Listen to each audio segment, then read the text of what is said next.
Friends, कभी ऐसा होता है कि आप हम अगर होम बेकर हैं तो आपके सामने ये समस्या हमेशा आती होगी कि आपके पास जो टिन है बेक करने का केक का 1 किलो का जो है वो 9 से 10 इंची का है और आपके पास 13-14 इंची का केक का ऑर्डर आ जाए तो आप कैसे करेंगे।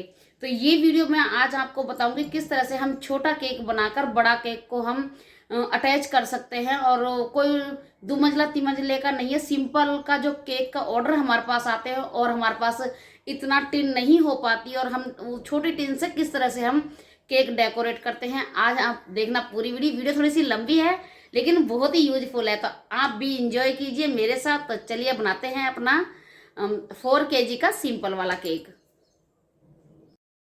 तो यहाँ पर मैंने 8 इंच की टिन में 1.5 kg के 2 बेस बनाए हैं और एक 1 kg का बनाया। तो यानी 3 किलो के हमने 2 अलग बनाए और 1 किलो का, और सबको मैं इस तरह से जो मेरे थे 1.5 किलो के उनकी मैंने 3-3 लेयर कट की है और जो मेरा 1 kg का था उसकी मैंने 2 लेयर कट की है। तो इस तरह से मैंने काट लिया। तो अब यहाँ पर देखिए आप, मैंने वो जो 8 इंच का केक था ना वो मैंने बीच में रख दिया और मैंने इससे गलती से इसमें व्हिप क्रीम डाल दी थी। मैं मतलब इसको अटैच करना भूल गई थी। फिर मुझे याद आया कि मुझे इसको अटैच करना है, तो फिर मैं जो नीचे की लेयर थी ना उसको मैंने बीच में से राउंड राउंड काट दिया और ऊपर की जो मैंने यहाँ से नाप के देखा था तो 1 इंच था, तो 1 इंच के हिसाब से मैंने काटा। और जब मैं इसको अटैच करने लगी तो मुझे पीछे बिल्कुल स्केप नहीं, मतलब इसमें बचा ही नहीं था कि मैं व्हिप क्रीम कहाँ लगाऊंगी। फिर मैंने इसको साइडों में से और कट किया। तो पहले मैं यहाँ पर इसको मतलब बराबर का कट कर लूँगी। जो मैंने यहाँ पर इस तरह से मैंने जैसे जैसे मैं केक बनाती गई मैं साथ के साथ इस तरह से राउंड राउंड काटती गई। तो हम यहाँ पर अपना जो केक है ना उसका वजन बिल्कुल नहीं करेंगे और जो इसमें से कटिंग निकलेगी ना सब हम केक में लगा देंगे। और ये देखिए मैं यहाँ पर थोड़ा सा मेरा हाफ मतलब 1.5 इंची का जो कटा था ना, मुझे 1 इंची का काटना था और कट गया था 1.5 इंची का।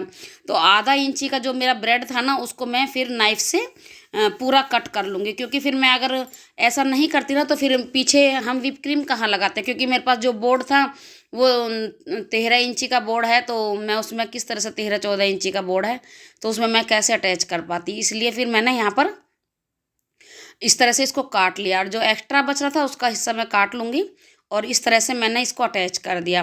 तो ये सबसे पहले आप देख लें कि किस तरह से मैंने अटैच किया। बिल्कुल तो कोई ताम झाम नहीं है, बिल्कुल सिंपल तरीका है इसमें अटैच करने का। तो आज की जो केक है ना उसमें मैं 3 तरीके आपको बताने वाली हूँ कि किस किस तरह से हम अटैच कर सकते हैं। तो सबसे पहले हमने बोर्ड पर रख लेंगे। बोर्ड हमने सबसे पहले लगाना है क्योंकि हमने इसको पूरे केक को बोर्ड के ऊपर ही तैयार करना है। और अब यहाँ पर पहले मैंने क्रम कोट किया थोड़ी व्हिप क्रीम लगा के, जिससे हमारा ये जो कटिंग है ना बिल्कुल सेट हो जाए। फिर मैंने ज़्यादा व्हिप क्रीम लगाई क्योंकि ये मेरा जो केक था ना फाउंडेंट केक है, तो मैं इसमें आइसिंग कर रही हूँ नीचे की और वही मैं आपको दिखा रही हूँ। तो इस तरह से मैंने छोटे टिन से ही छोटे टिन का केक बनाकर और बड़ा केक मैंने तैयार कर दिया। तो इस तरह से हम जो होम बेकर्स हैं ना ऐसी जो समस्या होती है उनको हमेशा फेस करने के लिए तैयार रहते हैं और अपना दिमाग दौड़ाते रहते हैं। तो कुछ इस तरह का मैंने भी दिमाग दौड़ाया कि किस तरह से मैं केक को मैंने मतलब 1 किलो की जो टिन है उसमें बनाया और फिर किस तरह से मैंने इस तरह से इतना बड़े बोर्ड पर उसको तैयार कर लिया। तो 8 इंच का था तो 10 से 11 इंच की जो मेरा नीचे का बोर्ड था वो 13 इंची का, तो मुझे 11 इंची का केक बनाना है। 1 इंच 1.5 इंच के करीब मुझे इसमें व्हिप क्रीम भी लग जाएगी। और जितने भी अब हमारा ना जो साइडों के मैंने जो सर्कल हैं उसे मैंने साइड वाली ब्रेड से तैयार करा और जो नीचे का जो मेरा बीच का जो हिस्सा बचा है वहाँ पर जितने भी ब्रेड जो मेरे कटे थे ना, जो मैंने अभी आधा आधा इंच के जो ब्रेड निकाले थे वो थे, जो मेरे कटिंग में जो ब्रेड आई थी वो सारी मैं इसके अंदर भर दूंगी। और आप विश्वास नहीं करेंगे कि जो आपका जो कस्टमर है ना केक ले जाएगा और वो जिस टाइम केक काटेगा तो उसको विश्वास ही नहीं होगा, उसको पता ही नहीं चलेगा कि हमने इस तरह से केक कटिंग करके भी बनाया है। क्योंकि ये केक मेरे पड़ोस में गया था और मुझे मतलब उन्होंने बताया था कि इसमें कोई मतलब लफड़ा नहीं था और इतना अच्छा केक बना, सबने इतनी तारीफ़ की। तो इससे मुझे पता चला कि मगर हम कटिंग अगर इसमें भर देंगे ना बीच में तो बिल्कुल नहीं पता लगेगा भाई। जब हमने इतना बड़ा टिन का जो ऑर्डर लिया है तो हम अपना अगर हमारा जो मटेरियल बच जाता है तो हमारी जो केक की जो वजन है ना वो कम हो जाता है। तो अब ये देखिए मैंने एक बार आपको बताया बीच में किस तरह से हमने कटिंग भरना है। दूसरा मैं दिखा रही हूँ कि मैंने जो 1 kg का केक बनाया था ना तो उसकी मैंने 2 लेयर कट की थी बीच में से। तो एक लेयर मैंने ऊपर जो ऊपर वाली लेयर थी वो मैंने बीच में रख दी और नीचे वाली का जो ब्राउन वाला हिस्सा ना वो मैंने निकाल दिया था और साइडों में से इस तरह से मैं कटिंग करके इसको अटैच कर रही हूँ। तो जितना भी जो हमारा बचा हुआ केक का एरिया होगा ना, इस तरह से हम लेयर बाय लेयर करके हम पूरा केक को तैयार कर लेंगे।